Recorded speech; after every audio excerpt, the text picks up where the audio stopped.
Did you hear? Did you hear Shauna's instructions? Yeah, we need to make a motion to suspend the rules. Call the meeting to order and then we'll get the motion. I'm sorry, Shauna. Call the meeting to order and then Oh, okay. on the motion. Okay, I'd like to call the meeting to order for the Greenwood Advisory Plan Commission for Monday, August 28th, 2023. Mr. Shell is participating remotely by electronic means. When he does that, typically we suspend the rules of procedure to allow the vice president to preside over the meeting in the event we lose the signal from Mr. Shell. So I would recommend a motion to suspend your rules of procedure to allow Vice President King to preside even though Mr. Shell is in attendance. We have a motion from Mr. Walker. Second. Second from Mr. Milburn.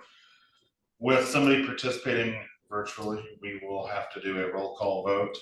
Mr. Lexi. Aye. Mr. Walker. Aye. Mr. Milburn. Aye. Mr. Probst. Aye. Ms. Gardner. Aye. Monica. Aye. Mr. St. John. Aye. Mr. Shell. Aye. And I'm an aye. That motion carries 9-0. Next up is approval of minutes from the August 14th, 2023 meeting. So moved. Motion by Monica, Second. second by Ms. Gardner. And roll call, Mr. Lexi. Aye. Mr. Walker. Aye. Mr. Milburn. Aye. Mr. Probst. Aye. Ms. Gardner. Aye. Monica. Aye. Mr. St. John. Aye. Mr. Shell. Aye. And I'm an aye. Motion carries 9-0. Special requests and continuances. I'm gonna go in order by the agenda. PC 2023-028, FTMT primary plat. We have a request for a continuance listed. I did not get confirmation if they would be here or not, so I'll speak on their behalf. The petitioner still has not addressed staff comments and has not gone through our outside review process to get their sign off. So staff recommends that we continue this to provide for more time to get all of our ducks in a row before we come before you. If you choose to not continue it, staff would have to be unfavorable, as there was still with the most recent submittal, which came to us today, there are still 4 things that planning had asked for that had not been updated. So with that, they are requesting a continuance, or staff is requesting a continuance for them to the September 11th meeting. I'll move to continue PC 2023-028 FTMT primary plat to the September 11th meeting. I have a motion. Do I have a second? Second. Motion by Mr. Lexi, second by Monica. Roll call, Mr. Lexi. Aye. Mr. Walker. Aye. Mr. Milburn. No. Aye. Mr. Probst. Aye. Ms. Gardner. Aye. Monica. Aye. Mr. St. John. Aye. Mr. Shell. Aye. And I'm an aye. Motion carries 9-0. 2023-028 is continued to September 11th. Next request, PC 2023-045.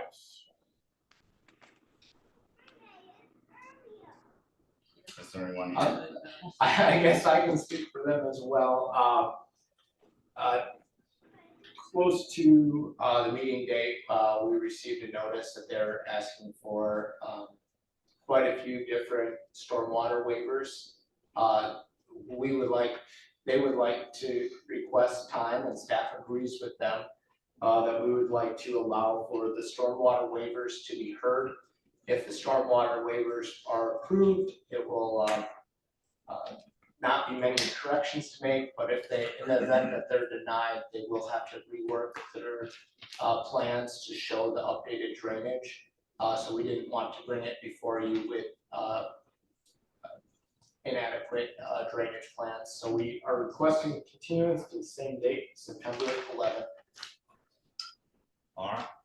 Do I have a motion to continue? I'll move to continue PC 2023-045 Greenwood Village South primary plat to the September 11th meeting. Second. Motion by Mr. Lexi and second by Monica to continue to the September 11th meeting. By roll call, Mr. Lexi. Aye. Mr. Walker. Aye. Mr. Milburn. Aye. Mr. Probst. Aye. Ms. Gardner. Aye. Monica. Aye. Mr. St. John. Aye. Mr. Shell. Aye. And I am an aye. That is carried 9-0, continued to the September 11th meeting. Any other requests or continuances? Mr. President, members of the Planning Commission, good evening. My name is Brian Toohey. My address is 50 South Brady. Thank you for hearing our request. It relates to petition PC 2023-047, which is on the second page or back page of your agenda. It's a proposal by Lennar to revise some commitments as a development notice taking place. Here with me this evening is Tony Brigado from Lennar. We've had a couple of conversations with Gabe and his team, and we'd like some extra time to work out some revisions to our plan to hopefully address some concerns of the planning department. And so we respectfully request a continuance to your September 25th hearing date to give us time to sort that out. Thank you.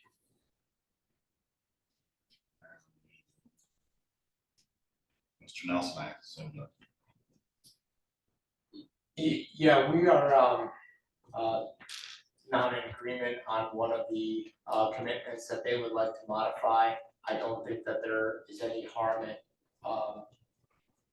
looking at other ways to satisfy the requirement that staff has in the commitment. Looking at how we can engineer the roadways where maybe we don't even have to ask for the commitment modification. So I would be in favor for this continuance as well. And I will note, he also continued it to a different meeting than the other two. So we're not loading up just one meeting. I will entertain a motion to continue, So moved. Second. just to confirm to that 9/25. Yeah, the PC 2023-47. Here goes September 25th. All right, sorry. All right, a motion by Mr. Walker, a second by Monica. Roll call, Mr. Lexi. Aye. Mr. Walker. Aye. Mr. Milborn. Aye. Mr. Probst. Aye. Ms. Gardner. Aye. Monica. Aye. Mr. St. John. Aye. Mr. Shell. Aye. And I'm also an aye. Motion carries 9-0. So Thank you. we're good to go. Have a good evening. Thank you.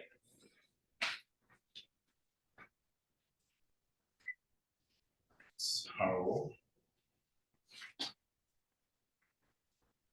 that's takes care of all the old businesses. Is there any old business from the floor? Seeing none. Under new business, 2 items, I would encourage us to bring item D, the appeal, forward first, so that anyone involved with that case is not having to sit through the comprehensive plan presentation. So if no one has any objections to that, let's bring the appeal forward. All those wishing to present. Anyone who is going to present evidence in this matter, please stand and have the oath administered. Yes, it's the appeal for Mashpee. Yes, sorry, my fault. The appeal for Mashpee. Do you swear to uphold this perjury? Testify to the truth, best of your knowledge.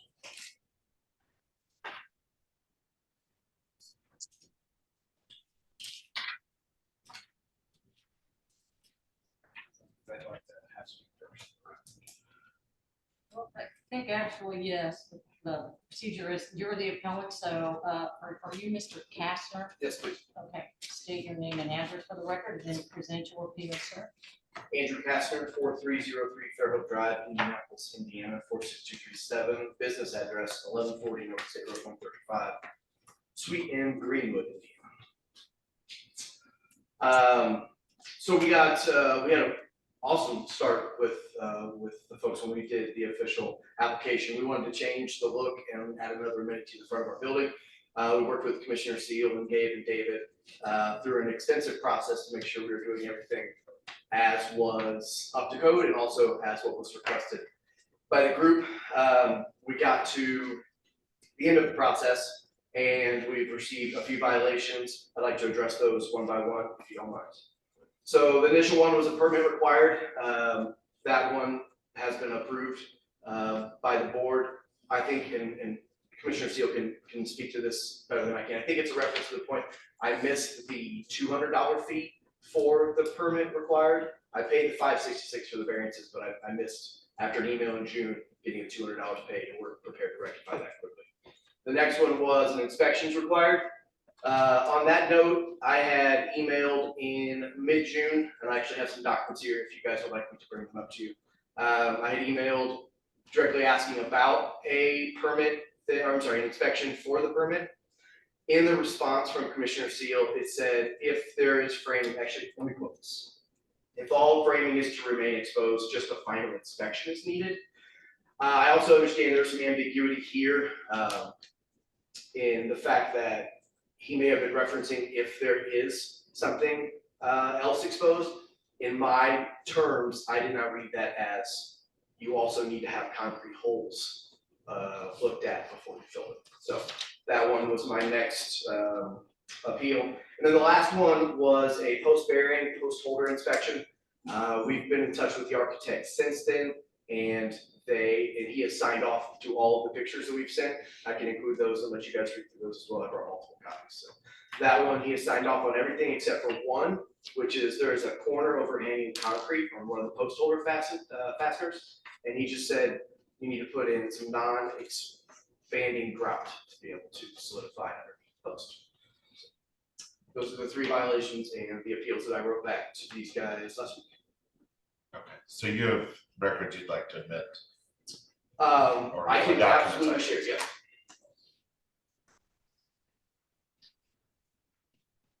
I did not bring 9 copies, my apologies. Cool. That is the emails with Commissioner Seal referencing the framing and the inspection that was needed. My portion is in the middle and his portion is up top. I also have, I'll start down on this side with these guys so you guys aren't sitting with a pile of stuff. I have this, which is the 3 pictures of the in question, along with the written in portions from Wes Harrison, who was our architect. And then I also included some before and afters of what we've built and what we've added to Greenwood View.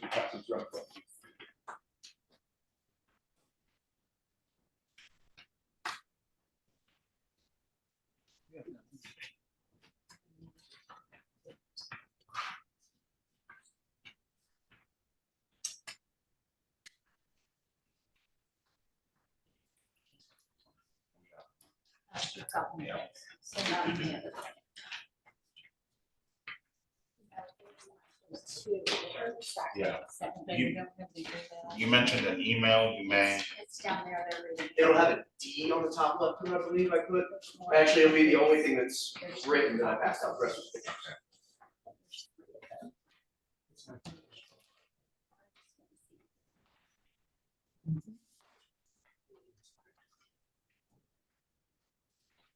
And again, as I said, the middle of it will have my question, the top will be the response.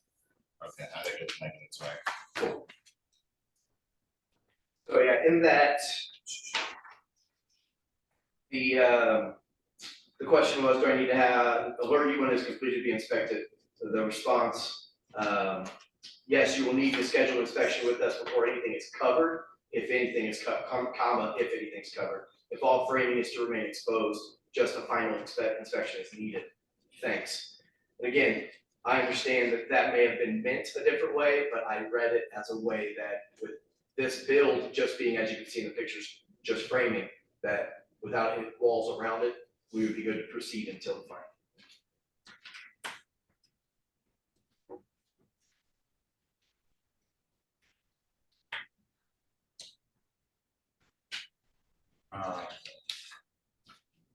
Is there anything else you'd like to add or share?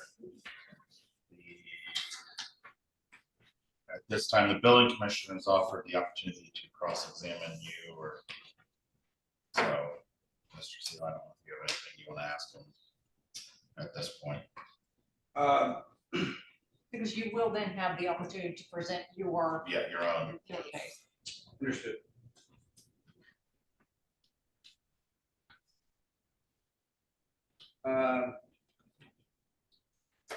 Not really. I think when I go through mine, it will cover all the bases.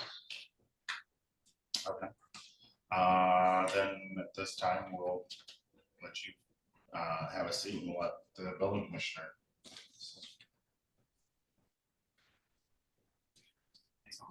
They watched in that place. Hmm? They watched in that place and violated. Yeah. 3 violations.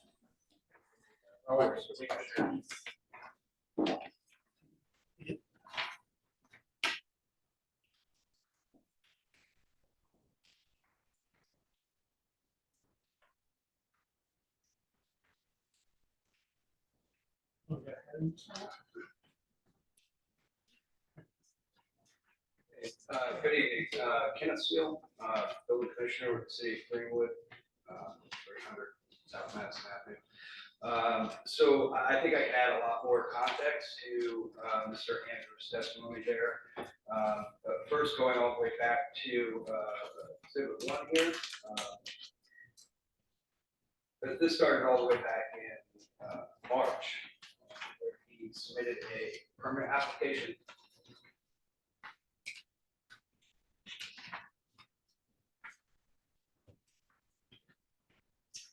You'll see in exhibit 1A, he sent an email, I believe on the 22nd of March, basically indicating that he did in fact drop off the permit application. I took a quick look at it, and there is quite a bit to be to consider when we talk about accessory structures, not so much with residential properties, right? You guys went up at your house. But with commercial buildings, there is. So I actually gave him a phone call. As you see, he included it. And I believe later that day we met on site, and we went over quite a few things. Okay, so I think already we've established that the gentleman knew that he needed a permit, building permit, and he knew that I was the building commissioner that would issue that.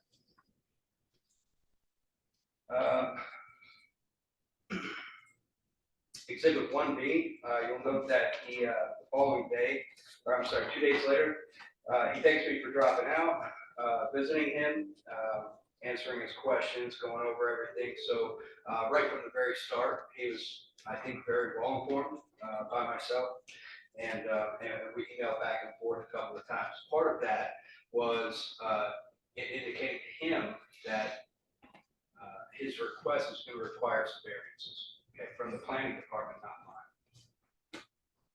So we got him set up with, I believe, Kevin and Gabe, okay? It did take a couple of, well, about a month for him to finish getting all of his documents in, okay? So you see when we initially started the application was around the beginning of March, then around the beginning of April, you'll see in exhibit 2 that he actually submitted his documents. On the right, you can see the date that they were uploaded to our program called CityWorks. I'm sorry, and that was on 4-3. On 4-5, I completed the plan review. Okay, so the plan review is when we basically go through his plans. All right, we indicate anything specific to it. If you switch your page to exhibit 3, you'll see that on the top right, it does say that this is conditions for release of building permit. This is part of a building permit packet, okay? So we go through, we perform the plan review, and anything that's code specific, anything that they need to know specific to their project to include inspection times. You'll see highlighted down there, scheduled foundation inspection when holes are excavated, rebar is installed, and prior to pouring concrete. Had the owner, Mr. Andrew, followed through with receiving his building permit before starting work, which is customary, he would have received this, and he would have been knowledgeable about our process. So when we go on to Exhibit 4, this is going out to June 19th. So this was shortly after all of his variances were approved. I believe it was material type and then location, because the pergola's are in the front of the building rather than the rear. And there may have been something else that I'm not aware of, but so it took some time, and those were approved. So I indicated at that time that his permit was ready for issue, and the planning department has been satisfied. You'll notice that what I said was on the bottom. Then, of course, on the top, Mr. Andrews says right away, thanks, Ken, I will get this paid.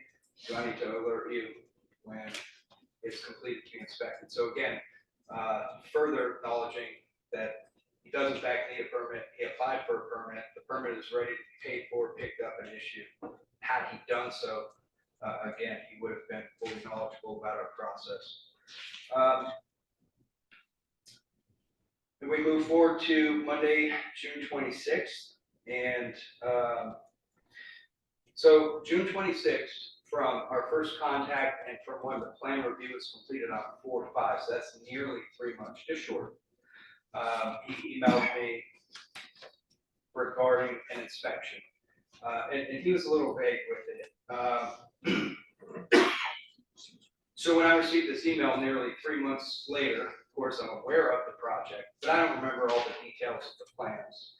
And I did not take the time to go conduct another plan review to refresh myself with exactly what he needs.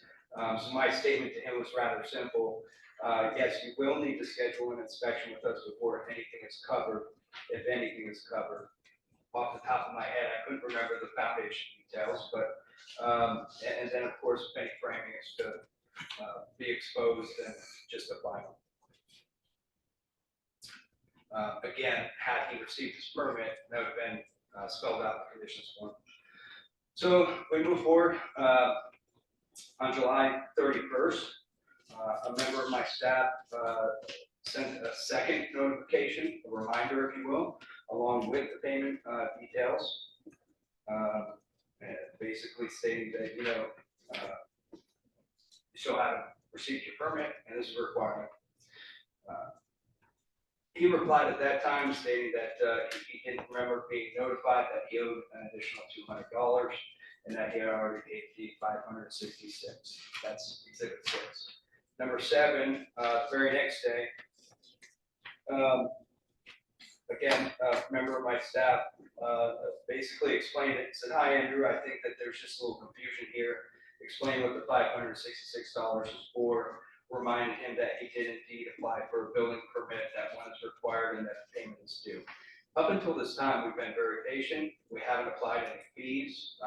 He has been communicating back and forth. We hope that it will resolve itself. And again, now that's on August 1st. So nearly 2 weeks later, as you can see in Exhibit 8, I did create the notice of violation. The permit is required. 3 inspections were required. In his case, only 2 are applicable.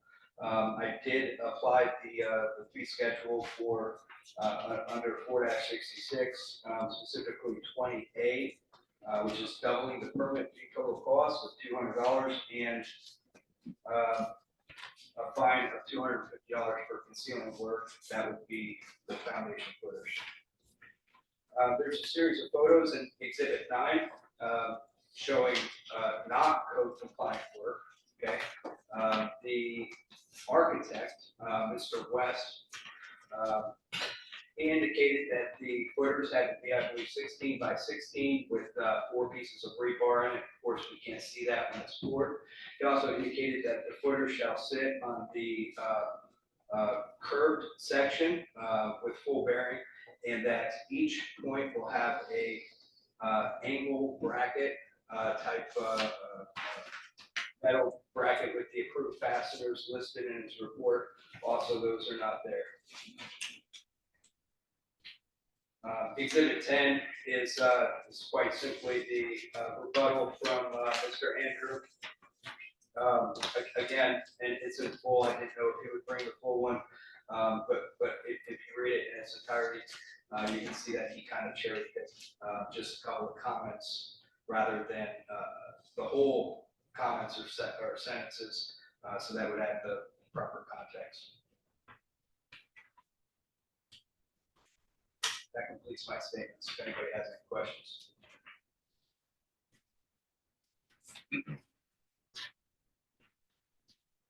At this time, Mr. Kastner has the right to cross-examine you for your testimony. On exhibit 9, there were the pictures, you said were there metal fasteners or brackets that were missing? That's correct. It's outlined in your plans. Okay. Are those the ones that are also underneath the trim that are holding the posts up? They may be, would that then constitute as being concealed, or can I visually see it and inspect it? Okay. I don't think I have any other questions there. If I say anything else, it would be speaking around. So no, I don't have anything else to dive into. All right, so that's, at this point, we've taken all of the evidence and testimony. Next, the discussion amongst you and then decision. I mean, for me, you gotta get a permit. I've had built a couple decks in my house, so I got to come over here, I get a permit. I can't even remember where I got, the first one's done a long time ago, but specifically, when you get the permit, you get a set of instructions of things that have to happen as you're building the project out, and you also have to submit the plans to get the permit. So once you have it, then you can start the build, start the project. So for me, I understand what your appeal is, and I look at the project and I wonder, without following the process, is this going to need to be tore down and redone? If the answer is no, it's a tough situation in my opinion, because you didn't follow the process. But if you don't mind, if you mind to interject, so as I stated early on in our process with the city, both parties, it was fantastic. We did everything as related. My assumption was at that point that I had been approved in a meeting and I had the permit and I had all the variances. The oversight on the emails, I completely agree with Commissioner Seal that I missed those. I had never seen that payment before. He's obviously saying that if I would have paid the $200, I would have got the book to see that. Yep. Our architect has said that the work that was done properly, understanding that it hasn't been inspected by the commissioner, but still the work was done, and we did go through the whole process of getting the permit other than that last payment packet. So my only question is, did you have a copy of the permit before you started building? Nor did I know that, but that's understood. I can't make that that's just appeal of idiocy. Because when I came over and got mine, I personally came over, I didn't let the builder do it. Because I'm just handling that way, I guess. So I did it, and they gave me all of the stuff. So that's what that's my problem. Understood. I think a large issue for me here is the fact that the footer foundations required rebar, and if no one was there to inspect it, I'm not sure how your architect could say they were constructed properly if you didn't actually see the rebar at all. Who was the builder? Benny Andrews. Yeah, he works out of the west side Plainfield. We use him for a similar building fixtures at our other store. Is there a retrofit process where you can come up with a solution and make it presented to the building inspector? I would love to hear input on that. Obviously, I don't have an interest in tearing this back down. If there is a retrofit possibility, I'd love to hear it before hearing some of the other unfortunate options. Is there a need for retrofit? I'm sorry? Is there a need for retrofit? Not likely. So what we typically do in these situations, and to help Mr. St. John, you probably understand this even better than myself. The reason for the additional rebar and the oversize of the footer is that it was actually in an asphalt parking lot that had contained several layers of unknown. So they wanted to add as much strength as possible. When we talk about, the load that it's imposing and these types of things, it's likely not a danger. In fact, we're probably more into the administrative side of permitting than we are in the building. There are a couple of issues you can see in the photos that I took note of. Mr. West did submit to me some photos with, looks like some chicken scratch on it. Of course, I would not accept that. However, if Mr. West wants to, possibly a small drill bore or something like that to the footer, and then, of course, remove some of the trim and make sure that the correct fastener and brackets are used for the hold down, right? We don't want something like that, a 40, 50 mile an hour wind could definitely knock over and injure passerbyers or property. So, so there are some things that we need to do to mitigate it. However, that can be very quick and easily done. We cannot begin to do those things on the administrative side, logging things into our computer and system and that kind of stuff until the permit is issued. And even though this began with the notice, I'm sorry, on the 11th, even from the 11th to today, the permit hasn't been issued.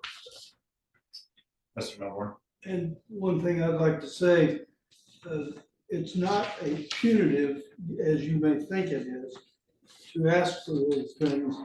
It's more of a safety issue that if your building falls down or whatever part of it, then they're gonna come back on you, your insurance company, the city of Greenwood. So this is why.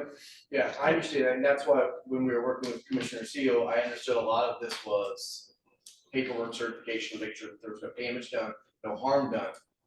With a build like this, it's built into a corner, 270-degree protection from wind. So the main concern would be, as he's described, would be lift. But it's the person who built it, Mr. Andrews, stated, the main concern here is with the lift, the plastic roof would actually fly off around the screw holes. Nothing would actually happen to this frame without any type of drag creating walls or anything around. Ken, you're asking that, well, in your notice of violation, you're asking for documentation from a registered design professional license in the state of Indiana to be required to certify the foundation work is completed. That would be acceptable remedies if an architect or a PE signs off on it, you would accept it? It is, the general administrative rules, IAC 675, allows local jurisdictions and AHJs to accept documentation from a registered design professional in the state of Indiana, providing it meets the minimum requirements. In other words, you can't just write a letter, put your stamp and seal on it, and we're gonna accept it. But if you can show me maybe photos or how you tested something to come to, the conclusion that it either meets or exceeds or was otherwise built to plans, then we would accept that. We would enter that into our record and we're allowed to do that. Mr. Wes Harrison is a licensed architect. He has half of that down by having a letter from his architect, but you would need more supporting documentation for the architect to accept that. Yeah, he didn't give me a letter, sir. He gave me a series of photos similar to, They were the ones I shared. what's back here, with just some notes on the side of that. Actually, it has to be an official documentation. We would need to uphold this notice of violation for that to take place. Is that my understanding, is that correct? Okay, so when we talk about concealed items, things like footers, one of the remedy ways is that we accept the registered design professional letter. The other way is to excavate the footers around it.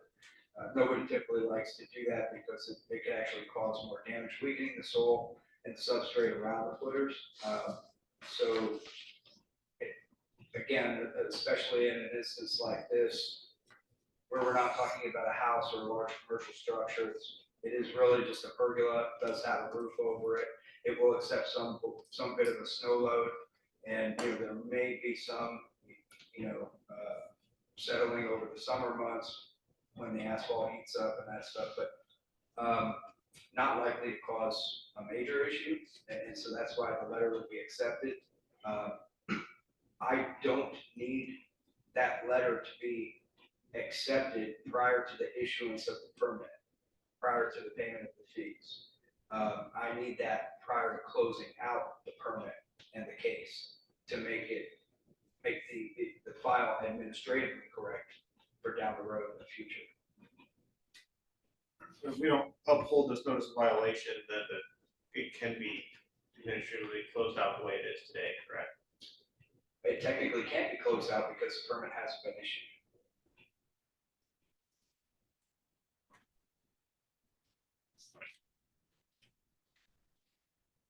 Anything else from any of the commissioners?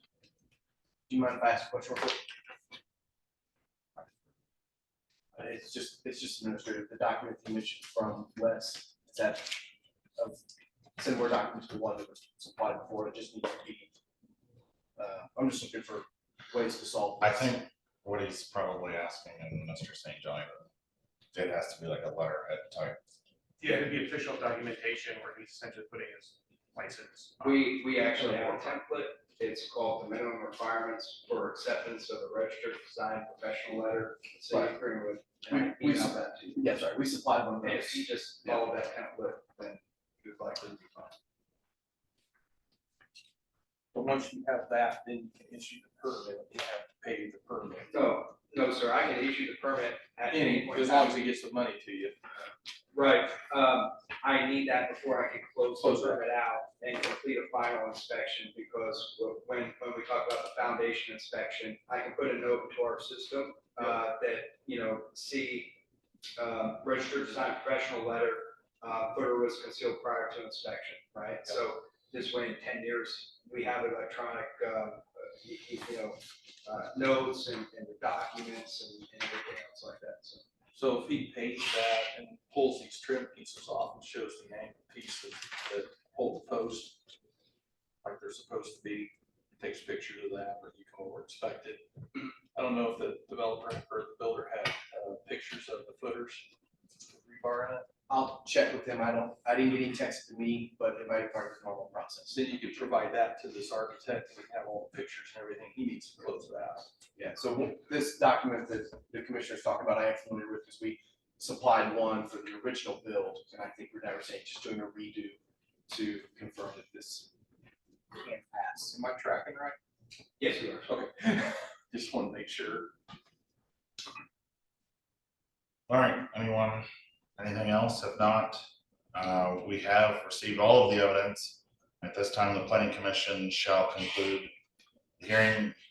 We will either take action to affirm the building commissioner's notice of violation, in which you may include a deadline for complying, including a waiver of penalties if the person timely complies, or B, vacate the building commissioner's notice of violation and the double permit fee and penalty. And I will entertain motion either way.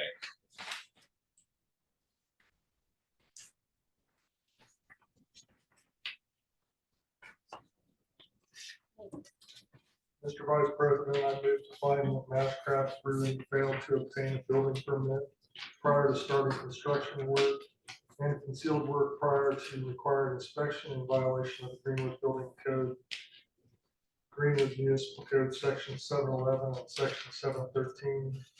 That the notice of violation requiring Mashcraft Brewing to obtain a building permit and provide documentation from a registered design professional licensed in the state of Indiana to certify foundation work completed, or alternatively re-excavate or expose footers and schedule them for inspection, and the assessment of a double building permit fee of $400 and a fine of $250 issued by Building Commissioner Kenneth Seal on August 11, 2023 be affirmed, and to direct the city attorney to prepare written findings and order setting forth the commission's decision to affirm the notice of violation and the reasons cited for adoption at the next regularly scheduled commission meeting.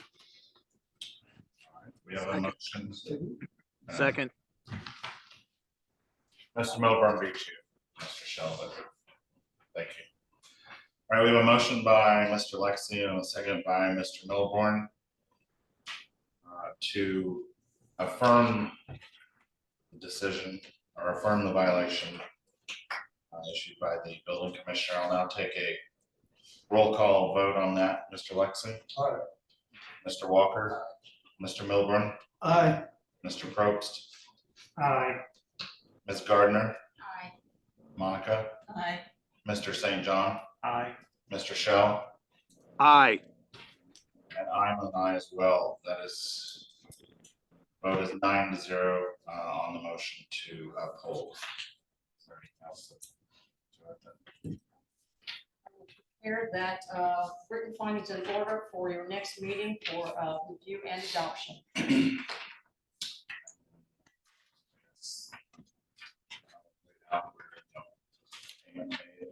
Concludes the appeal. I think the violation laid out what steps can be taken next. So, thank you. Thank you.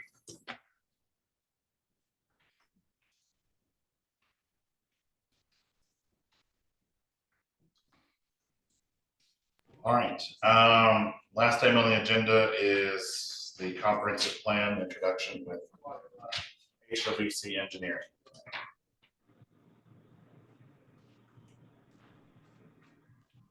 Good evening. Sound no.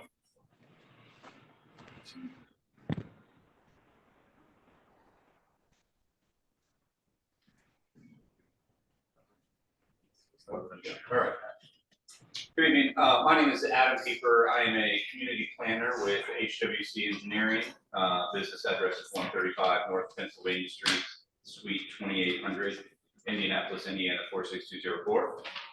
Joined by my colleague Alec Foreman, also a planner of HWC, and really just here to introduce ourselves. I know several of you are serving on our project steering committee, so apologies in advance if a little of this is repetitive. But we are excited to have just started this process to update the city's comprehensive plan. We also have a partner firm with us in this endeavor, which is Stantec, which is a nationally recognized planning or design architecture and engineering practice. And really just appreciate the opportunity to continue our ongoing efforts with the city of Greenwood. Just a really brief presentation and introduction tonight, like I said, but we'll be back before you several times during this process before we ever ask for any type of motion. I know you all are familiar with what a comprehensive plan is. I put it up here in case there's anyone else joining remotely or in the audience, but you know, this is really the long-range guide, the playbook to community growth, development, and investment across the city. Legally, you can't have zoning if you don't have a comprehensive plan, so provides the legal justification for a lot of the important development regulations that ultimately impact what the built form of the community looks like. And then obviously is used by you all, Gabe, his staff, Common Council, and development community in making decisions about investment. Kind of our understanding of why we're doing this right now is your current comprehensive plan was created and adopted in 2007, with some updates happening in 2012. Typically, these documents are looking about 20 years into the future, but we don't want them to actually live that long, right? It's looking 20 years in the future, but more regular updates. So certainly an appropriate time to revisit that. At that time, obviously, a lot of the focus of the plan was this continued outward growth. You've developed a lot of that area. Certainly still some opportunities to continue growing, but also starting to see this shift or focus back inwards into more of a reinvestment than an outward growth strategy. That said, like I just said, opportunities certainly to the east, so defining what that vision, or what appropriate development in that direction may look like. We also understand, you need some updates and incorporating some important, thoroughfare plan concepts into the comprehensive plan, again, to provide that legal justification for, acquiring right of way as part of the development review process, and just proactively kind of planning, infrastructure, transportation network improvements, going forward. I'll also say, you know, we see this as a unique opportunity to engage a new group of community leaders, certainly residents. The city's seen more than an 18,000 person increase in population since the last comprehensive plan was created. So that's a whole lot of people who have not had an opportunity to help kind of determine the future vision and direction for the city. So we've got a substantial community engagement component that I'll talk about in just a minute. But I'll pause for a second and maybe ask, you know, why you all think this is a good time, and more specifically, are there either geographic areas in the community where you don't think the current comprehensive plan maybe provides you the direction you're looking for, or are there topics or trends that have changed since that time that you'd like us to explore, or certainly put more emphasis on in this update? Sure, why? Don't let Dave and I be the only ones that. That's a big question. What are the chances of getting affordable housing? What are the okay, yeah, so, and that's interesting, that was certainly a topic of discussion at our first steering committee meeting that we had a few weeks ago. Obviously, it is an issue that's not unique to Greenwood. This is certainly across the state and national housing affordability issue. I think that's certainly something we're gonna explore in this process, and with land costs being what they are, cost of construction being what it is, a lot of times, you know, it's gonna come down to the question of, is someone willing to make a subsidy to ensure that housing is affordable? You know, we can talk about the kind of formal definitions of affordability and versus entry-level housing, workforce attainable, and there's certainly different buzzwords and interpretations. So we have to make sure we're all of a kind of common understanding of definitions to then build from. But if we're thinking that we can realize new construction on greenfield properties that will be single-family homes that are affordable to a $15 an hour wage job, you know, there's some serious structural barriers to kind of accomplishing that. But I mean, so I'll also say, I phrased the question a little different when we were at the council last week, is if there are questions you would like answered, and I think you just touched on it, how realistic is that?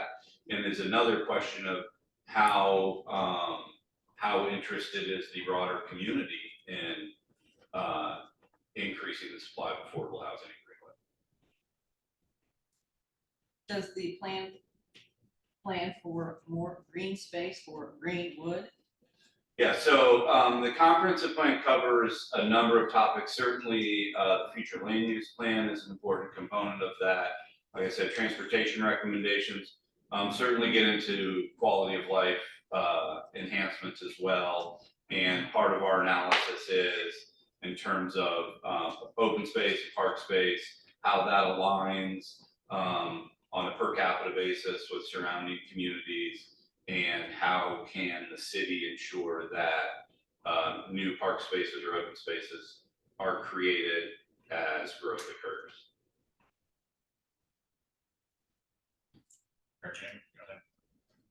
I was interested to know what manufacturing, industrial uses, employment opportunities, and educational opportunities would be included in this comprehensive plan. Yeah, so I think that's, again, one of the questions that we're trying to understand is Greenwood currently, are you attracting the jobs you want to be attracting? Or if there are different types of jobs or another market segment that you're interested in, what can, the plan do to help facilitate that? I'll say the comprehensive plan can't solve every issue, but certainly we do want to explore these topics through the process. I'm thinking a lot of different things. Wow. And I'll interrupt real quickly then. Like I said, we'll be back. I also would welcome an opportunity to speak with any and all of you individually. If you want to sit down for a cup of coffee, if you want to jump on a phone call or a Teams meeting, would appreciate that opportunity in this process. Sean would like to interject, not more than 4 of you with him. That's what I At the said. same time. Individually. That way it's not a quorum. Said individually. Well, We he could do said it, a group, yeah. but no more than 4. We could do a We can couple. all meet at Cracker Barrel's fine. Cracker Barrel's okay. Just for. No. Just 4. Just for. No serial meetings either, I know. That way it's not a quorum. Yeah. My biggest thing is, as you said, that comprehensive plan, it sets how the planning commission and council acts on new development in the city as we move forward, correct? Mhm. So I I did go through the survey and I did the survey and there was questions on there about affordable housing. And then, so there's been a movement in the past to try to not have zero lot line housing and smaller homes that would be maybe lower cost. Mhm. So that, creates higher price product for the city. That's kind of where I thought the comprehensive plan would probably go with Greenwood and then incorporating parks and trails and all that. So I would assume that's the train of thought that most people are on, but I don't know. It's interesting. Yeah, and I'll just jump ahead a bit. I will say, yeah, and that's part, like I said, that's part of our engagement process is to understand what types of development does the community have interest in. Obviously, what we see a lot, and again, not specific to Greenwood, but nationally, a lot of single-family detached housing product, and then multifamily apartment complexes, and less of all of the things in between that historically maybe were developed on a more common basis.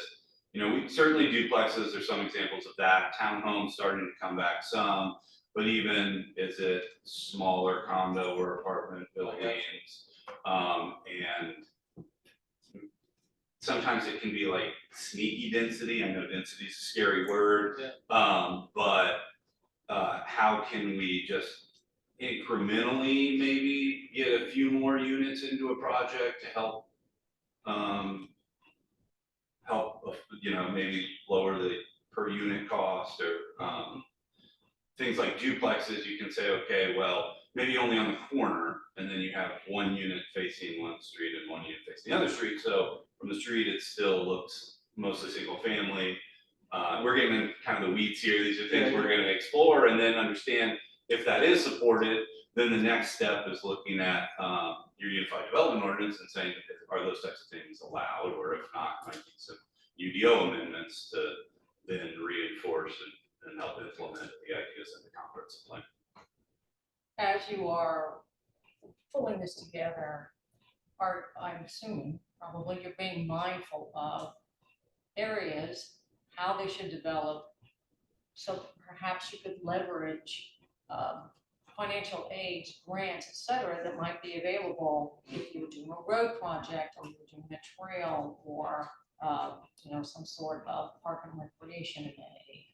Yep, and that's one of the reasons why Stantec is on our team. They have a whole group that is kind of dedicated to funding with a specific focus on larger federal and state grant opportunities. So a key part of this is translating the big picture vision and goals that we develop through this community input process into the actionable projects, and then, like I said, the funding strategy to make sure that it's realistic and can be constructed or implemented on a policy basis.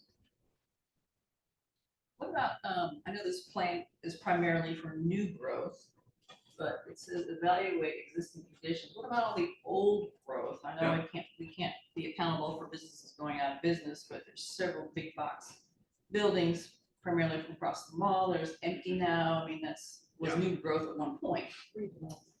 Yeah. Pardon me? Redevelopment. Redevelopment, okay. Yep, and that will be a specific focus as well, understanding that, like I said, this shift in kind of focus from growth to reinvestment to make sure that those areas stay valuable and don't see disinvestment or neglect and then become a drain on city resources, that they stay viable and like I said, valuable from a tax standpoint.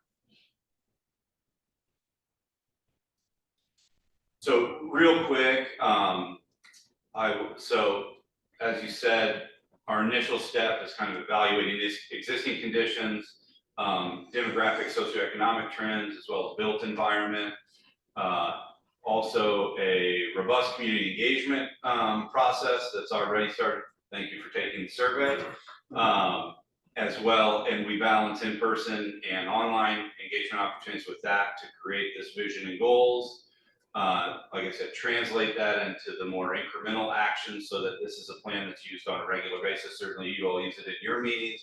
Gabe can use it in his office with his staff. It's not something that sits on a shelf. And that really, by generating the input, engagement, and buy-in throughout the process, that's going to lead to a successful plan, because the people who came to our meetings said, this is what we're interested in. Are they going to come back to your meeting or the council meeting and hold you all accountable? So this is a 12-month process. We're a couple months in, not quite 2 months in, I think.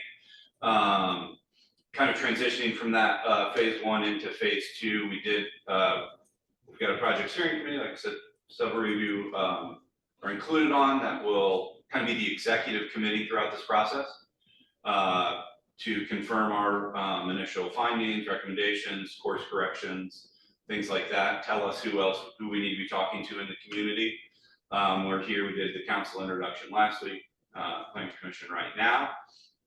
It's not on there, but we'll be back before you all in the 3rd phase to kind of share the results of the community engagement opportunities and confirm our initial direction. And then we'll be back in the 4th phase to share preliminary recommendations with you before we would ever come back for the actual public hearing and look for a recommendation to the council.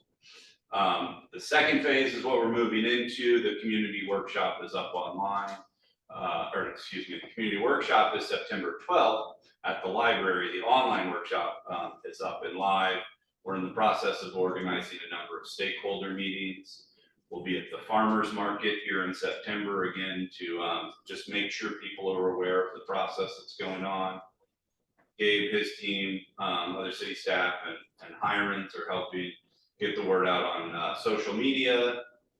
We just put some static boards up around town, the libraries. There's going to be one in the lobby, community center, field house. Again, just trying to get the word out as much as we can to really get that participation.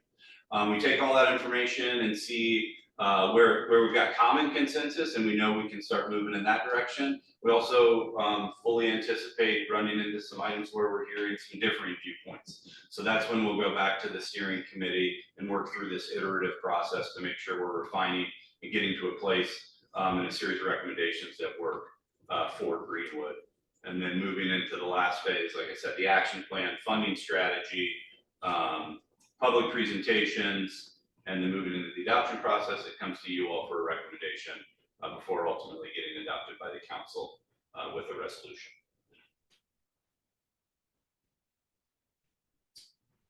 The project website is plangreenwood.com. If you haven't been there, I would encourage you to do so. There's some background information. As we get into this process, we'll be posting more presentations, draft documents, and things like that. This also links to the community survey, as well as an interactive mapping exercise. And we will be posting future meeting details on there. I'll say as of this morning, we had over 100 survey responses, so it's been open for a week. We're happy with that. certainly think we can get that number up considerably. Over 100 features have been placed on the map and more than 500 additional kind of thumbs up and thumbs down comments to those features. So we're happy with the response we've gotten so far and look forward to continuing on. With that, I'll say certainly happy to continue the discussion. Also want to be respectful of your time, so like I said. Would certainly appreciate meeting with any of you individually, but as we are still early in this process, if there is one hot topic, one thing, we touched on affordable housing, kind of employment, development opportunities, there's one thing you want us to keep in mind or hope that this plan should accomplish, we'd love to hear that now so we can make sure we're asking the right questions with respect to that. Traffic flow. Traffic flow.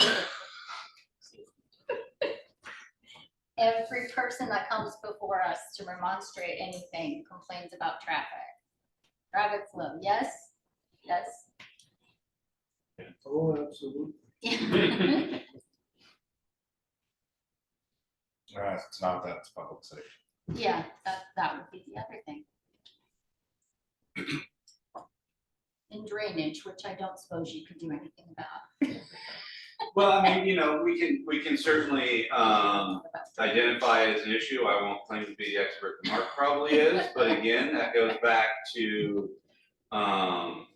the thoroughfare plan and classifications that say, you know, might need some additional right of way along key corridors to improve drainage infrastructure as road projects may happen.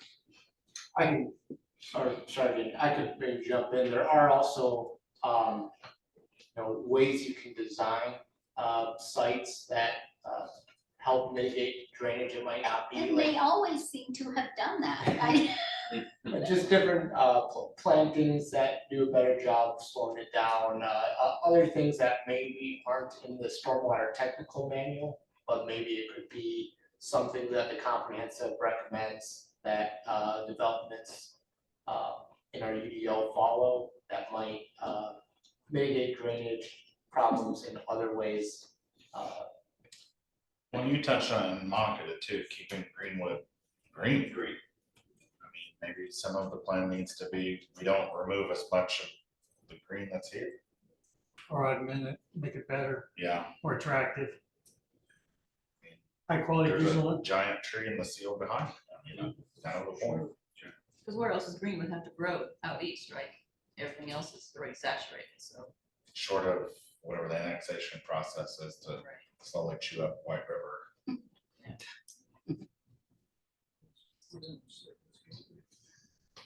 What would be your final document? Will it be a spiral bound document, all available to the public and as a hard copy? We have a computer copy, so it can be accessed on a computer as a web page. Yeah, so we will certainly be creating some hard copies for, you know, to keep on file and in the planning office. I will say we find most people are engaging with the comprehensive plan in a digital format now. So we like to create, and I should have said this earlier, the intent here, the comprehensive plan serves multiple audiences, right? It has to be like a technical guide for you all in the planning office, but also kind of has this marketing component too. And from a resident or business owner interest, it needs to be user friendly. Certainly, it's more so with the zoning ordinance where like, if the average resident is getting into the zoning ordinance, it's kind of like if you have to call your insurance agent, something probably bad has happened. The comprehensive plan isn't that extreme, but we do want to make it user friendly.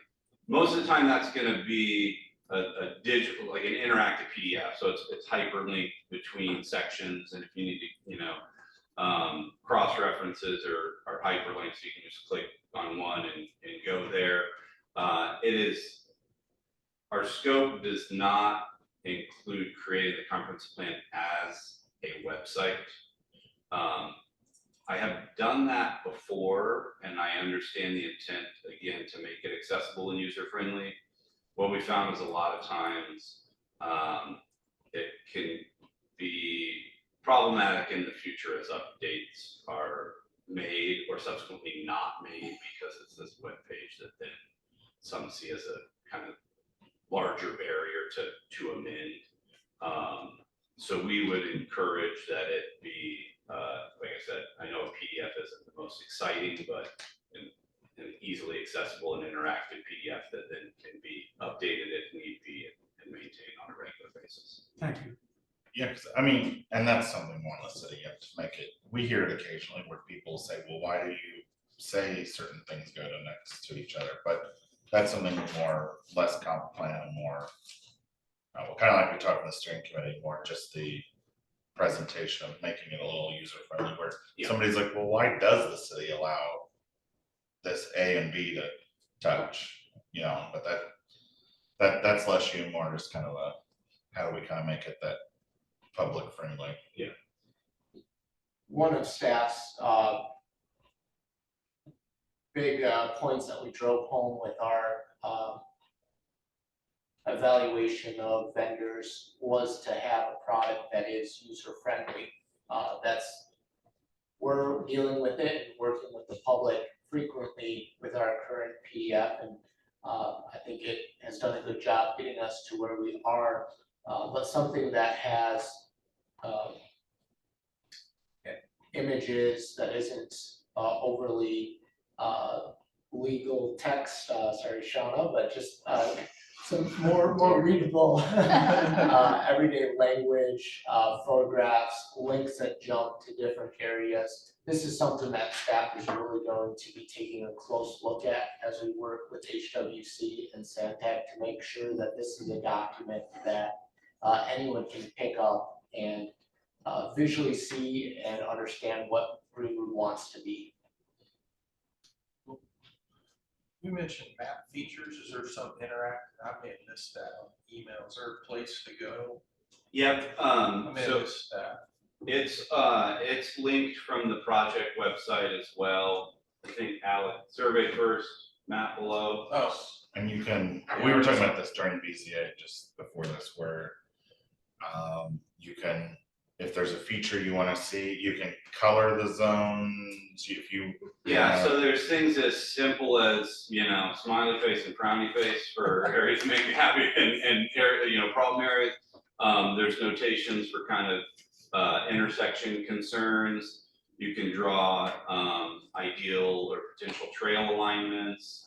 And then polygons where, you know, this would be a good employment area, this would be a good redevelopment area, things like that. Like gateway signage is one. Yeah, and then if someone has already beat you to the punch with your idea, you can kind of thumbs up, I like this idea. I was curious to know, would you be doing a plan of the downtown in detail, or is there one in the documents already that you may overlay or overwork or upgrade? Yeah, certainly want to recognize the tremendous work that's happened in the downtown and build off that momentum. What we have said is we're going to look at, you know, obviously the future land use map, transportation map, a lot of these recommendations are citywide. We've also said we're going to take 6 focus areas that are still to be determined and do the deeper dive into them. Whether that be new development and more specifically how that site or sites maybe could be arranged, or if it's redevelopment, if it's a you know strip center that or larger commercial center that needs some re-envisioning, or certainly, you know, I don't know if the downtown Roll Town area as a whole, or if there's key parts of it that we should be examining. That's what we're still trying to figure out. Okay. I think some of that will come from the input that we're asking from you guys and the public to help us identify where these focus areas where we're gonna take a deeper dive are going to be. You know, if we get a lot of feedback about out east, the mall, this corridor, this area, downtown, those are areas that, you know, will definitely maybe end up as a focus area that we do a deep dive of. So I think right now we're waiting to hear from the public and from the plan commission and others. Okay.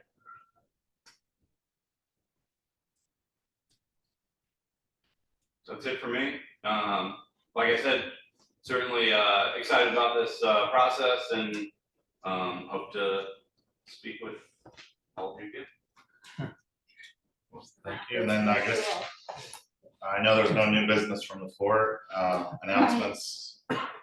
This is a perfect segue for your. Yeah. Did you find it? Oh, yeah. My announcement. Yeah, Gabe, this is a perfect segue for what he's beating. I've kind of been announcing, going off of what they're talking about is the map, and the survey online. If you haven't gotten in there, do take that survey. We do want to hear from you. We want you to share it with your friends, your family. If you go to a coffee shop, mention it to the barista, mention it to, whoever's doing your plumbing or anything, anyone you know in Greenwood. Also get on there and work on that map.